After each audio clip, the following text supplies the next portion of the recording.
Who is Tiwa Works? Tiwa Works is a serial entrepreneur, full of life, very optimistic, doesn't understand fear, and just always is a trendsetter, a goal setter, and someone that's looking to just achieve and continue to push the envelope in all facets of life.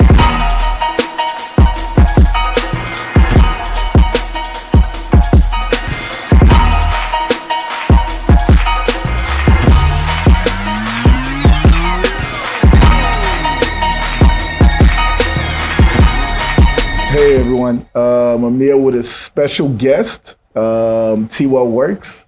Tiwa, thank you very much for coming. I know obviously you have a busy schedule, so I appreciate you coming today and actually, joining us and having fun with us here. So Thanks for having me. yeah, I think one thing I want to pretty much touch on is, tell us, who is Tiwa Works?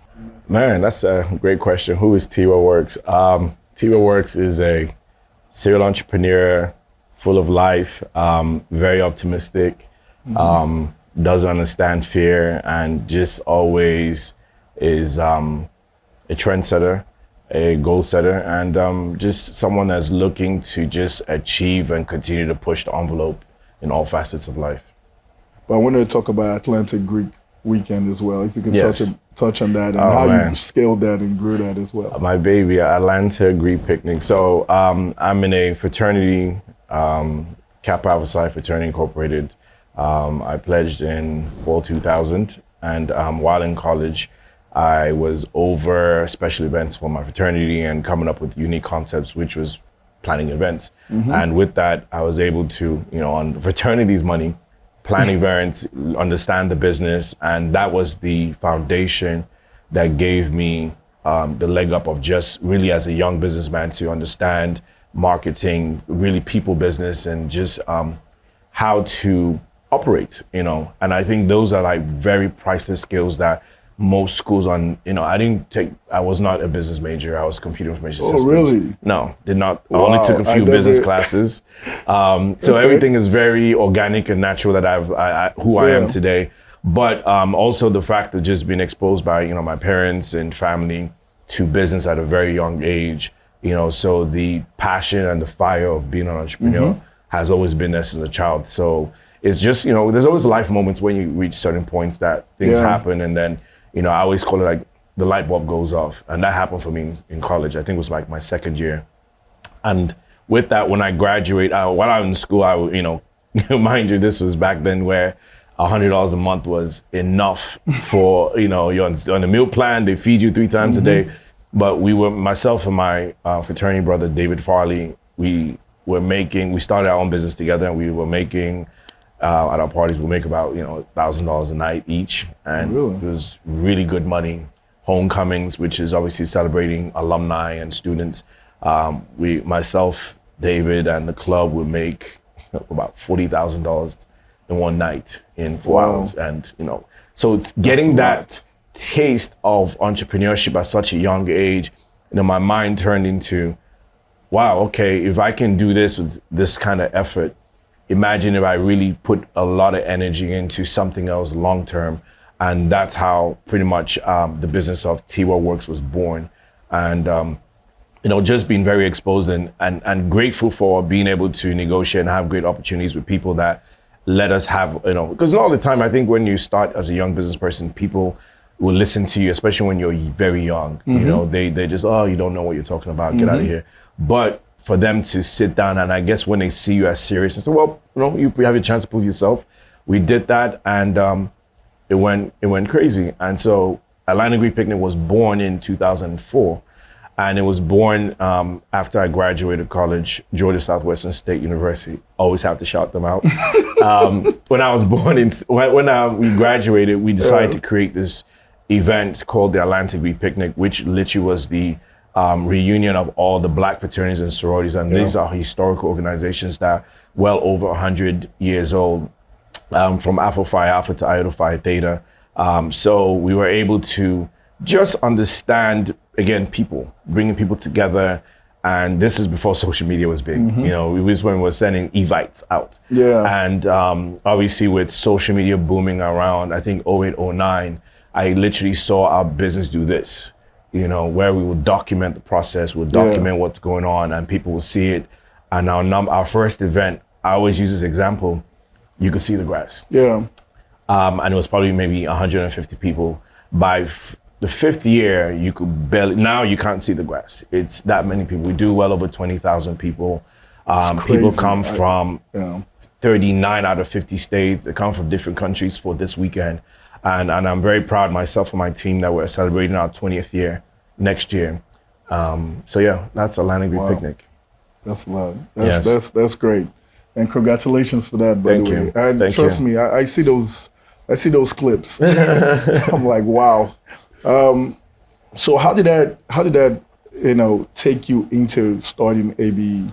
And by the way, I have to say it's an event that I look for. Anybody coming to Lagos 30 December, this is a special event that everybody looks out for, which is all black everything event.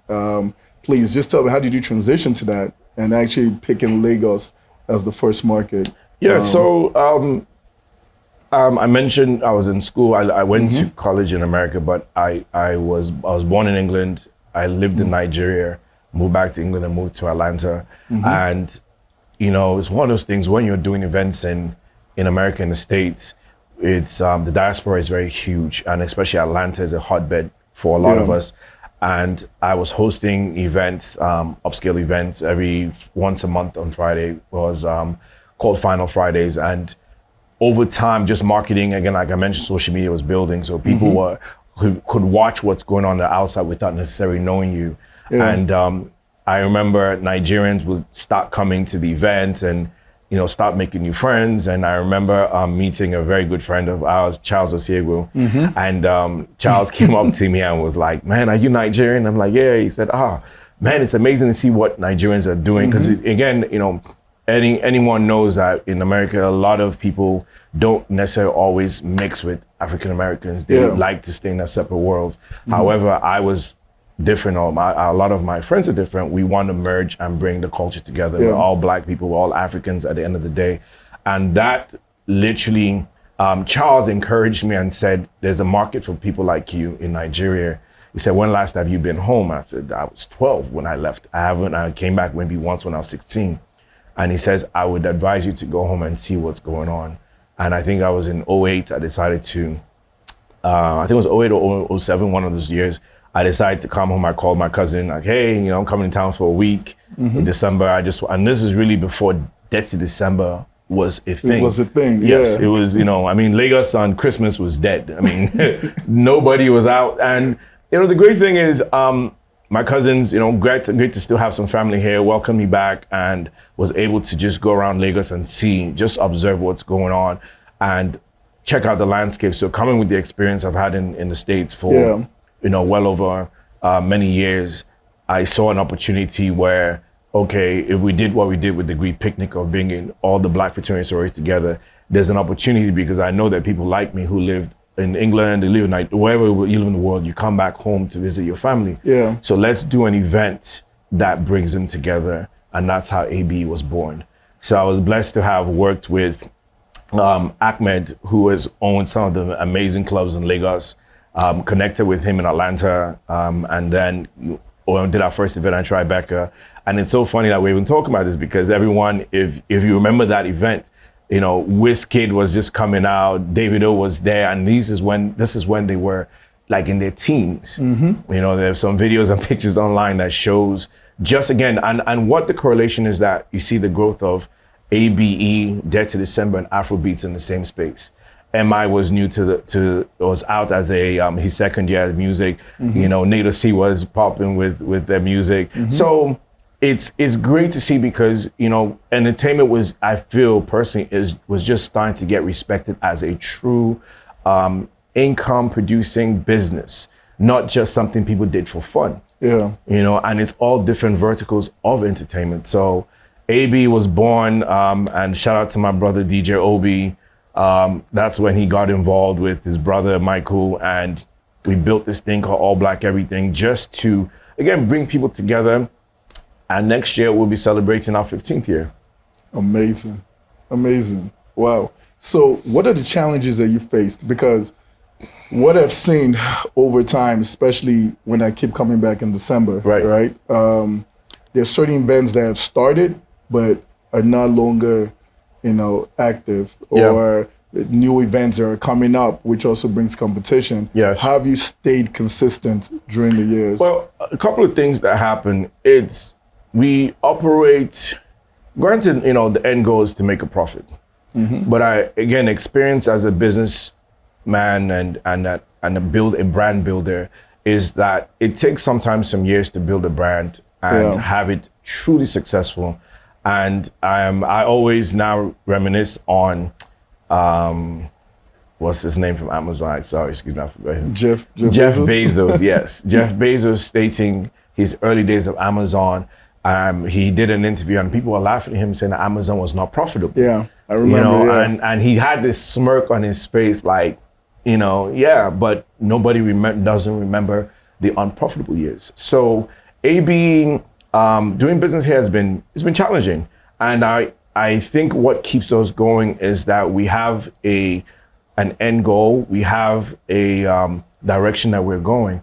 And again, it's really the people that drive the passion to keep a brand going for 15 years and understanding that, look, it's not overnight. And one thing myself, Obi, and everyone involved, we always say is no be today, which is a very strong saying that, look, we didn't just start today. It's been building, and you have to realize it's not an everyday business. It's a once a year that happens. So you have to find ways to fine tune your partnerships with venues, your partnership with staff. And, we hire well over 200, almost 250 people that night to work. So we're also contributing to the revenue for the state and just, economy, taxes and whatnot. So it's been challenging, but I think why a lot of people don't make it beyond 2 years is, what was truly their passion and commitment to the brand. Were they doing it just to make money? Because it's not something you're going to become rich in the first 2 years. How can you make consistent revenue to grow to a point where you look back and say, wow, it was worth it? So that's what it is for us, as long as we're not taking L's, but we can stack up, we're happy and we can continue. So we're moving in a very good direction as a brand. Oh, that's nice. That's really nice. So just to touch back on one thing that you mentioned, your computer information systems degree, how has that helped you in the entertainment space or in the event space? Like, are you doing anything like typically like collecting data, working with data and analyzing data? Yeah, so with the CIS degree, it was a foundation for knowledge, understanding programming, understanding some basic things. But again, as everyone knows, that with companies or your brands, you get to a point you delegate or you outsource it to have time. Of course. Time is our biggest asset. So we want to be able to have the opportunity to maximize our time and also bringing a team. So we have our systems in place and things working. So definitely data. We collect data. We get a very good grip on who our audience is, or we've identified our audience and how to communicate, to them. And that has enabled us to now start have some pretty good brand partnerships. Yeah, see that right there is very important. I think a lot of brands today, especially Lagos, right? The idea of collecting data and really understanding your audience. It's not just like you mentioned, it's not just, hey, let's just make money, right? If you want to grow a brand, understand who's coming and how do you want to scale that. Yes. So, and that's good. Thanks for sharing that with us. Where do you see ABE going? I know you're also diversifying into other countries. Yes. So if you can just talk a little bit about. As I mentioned earlier, ABE has grown from just a quote unquote party. I don't like using the word a party. I call it an event. It's a special event. And around this special event, we've identified several verticals with the business. Nice. And what those verticals are is we're in the tourism space. We speak and send a very clear message of Nigeria as a whole. And this is not just to Americans or other foreigners that may be wanting to come, but also Nigerians that were probably never born here or haven't been back since they were babies. Now as young adults that have good disposable income and also understand they want to connect back to Nigeria. And one thing I do love is that in in the States, the diaspora and just Africanness of people is at a very all-time high.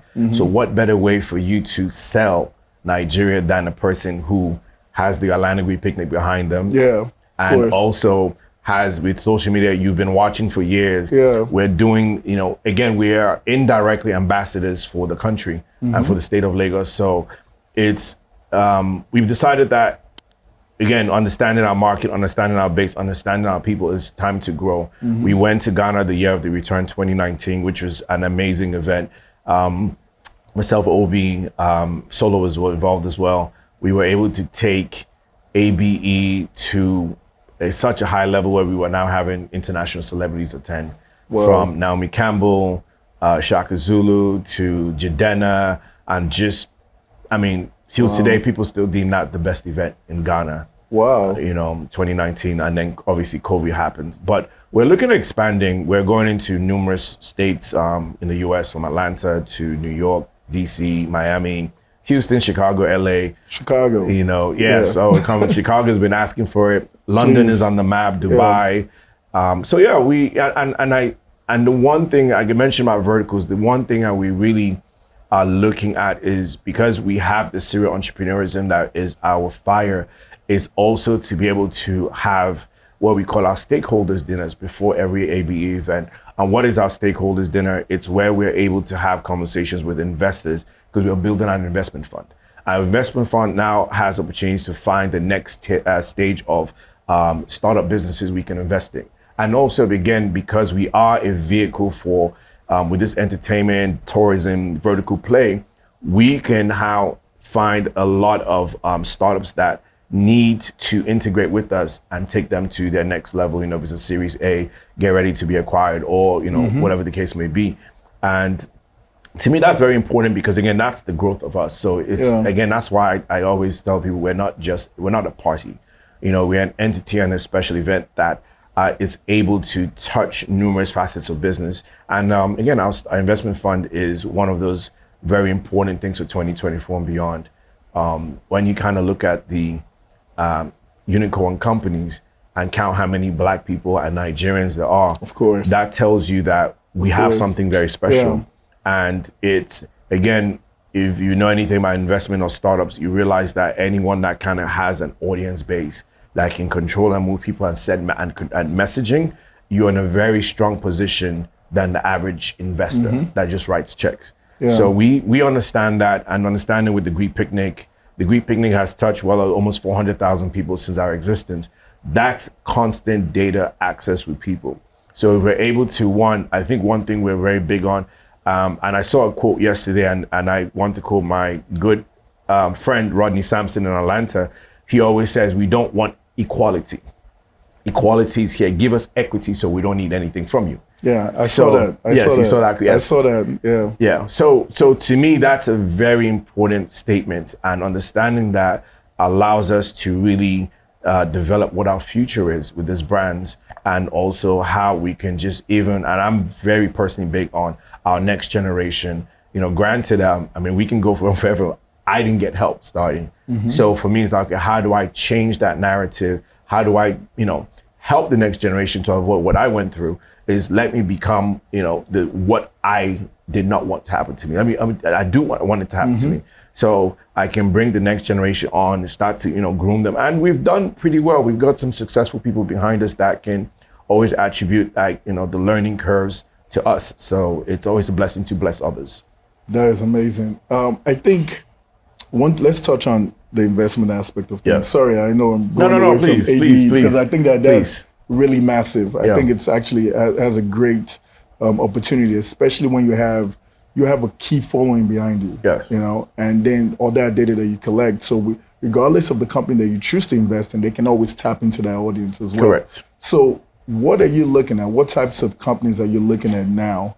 Are you looking at tech? Are you looking at maybe the entertainment space, or what type what sector are you? We're actually going to look into tech. We're going to look into entertainment. We're going to look at non-traditionals. Again, we don't necessarily want to follow the blueprint of every other investor. Yeah. Because again, when we talk about underserved communities, and people that have great ideas, but their issue is funding. So for us is we play in this space where we can sit down and talk to them. We hosted a pitch competition some years back at the Woodruff Arts Theatre, which is a symphony hall in Atlanta that I sponsored. And we gave non-dilutable funds to the winner. And the guy, James, who won $10,000, his business, I believe he has already been acquired. And I was able to have Damon John there to be one of our judges, Rodney Sampson, and a couple of other notable people in the tech scene. But the great thing about that is that's what's needed. You know, and beyond that is that, okay, even if we don't get equity in those companies, there's an opportunity to have these conversations. And again, these underserved communities, how do we tap into them? Is because people like us with these event spaces, I mean, event groups, we can build these people. And I mean, we had probably over 300 submissions. So the pipeline is there. The pipeline is there, but how do we now further that? You know, it's one of the, and then we've got some great people in Atlanta, like Collab Capital is doing really well. They raised 50 million for their fund, doing extremely well. And so I see that as we can do similar, the same thing. And how can we again leverage that, and the fact that we are cross-continental, you know, we're Nigerians, we're American, we're British. We can tap these markets with these events. So we can come to Nigeria and say, hey, we are looking for the next startups to invest in. And I'm very sure we would need probably a convention. Yes. Before we go, one more last thing I want to touch on is your brand, the Cultured brand. Yes. Right? Yeah, if you can exactly. If you can speak a little bit about that and why you started that. Again, being a serial entrepreneur, just always looking for opportunities. I've been able to, again, I think I'm just a student of the arts. Like I find, and I'm always, like I mentioned earlier, I'm a very big optimist. Like I don't believe that no is an answer, or why can't I do it? And in the age we live in, information is readily available online. So your gatekeepers are no longer able to control information. So it's really on to you. So I created Cultured only because I've been support other brands that people have been wearing, and I travel quite a bit and people always stop me. I like the shirt, I like the hat, I like this, I like that. And I realized, you know what, it's time for me to have something that can represent me, others, and it's a conversation starter. And I created Cultured, I believe it was in 2019. And I wore it to Year of the Return, got some amazing pictures of just Ghana. But again, when you think of the word cultured, what does that mean to you, anybody? It's, you know, from are you well educated, are you well traveled, are you well spoken, you know, and everyone that purchases the shirts, the merch or the hoodies or whatever, wherever they go, it's a conversation starter. You know, I've had people tell me they stopped them in the middle of New York. They're talking to them, having a conversation about being cultured.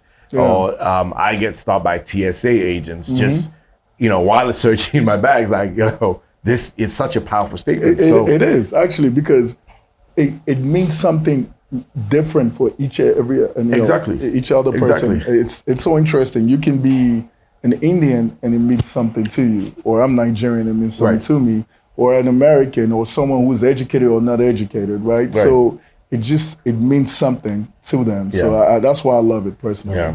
But culture it's been, again, learning, and just where I think I'm just blessed to have met other entrepreneurs that have created really great, amazing brands. I would definitely want to shout out to my boys, Corey and Justin from Support Black Colleges.